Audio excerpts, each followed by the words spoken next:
துலக்கி உலகை எழுப்பும் ஞாயிறு அங்கே குடியிருப்பான். அவன் ஆனை முகத்தனின் அடியவர் மனத்தில் ஒளியாய் வந்து கொலுவிருப்பான்.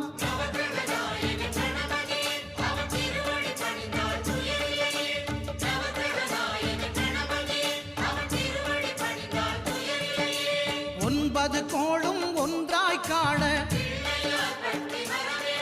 அங்கு கற்பகம் என்னும் கடவுளின் மெய்யில்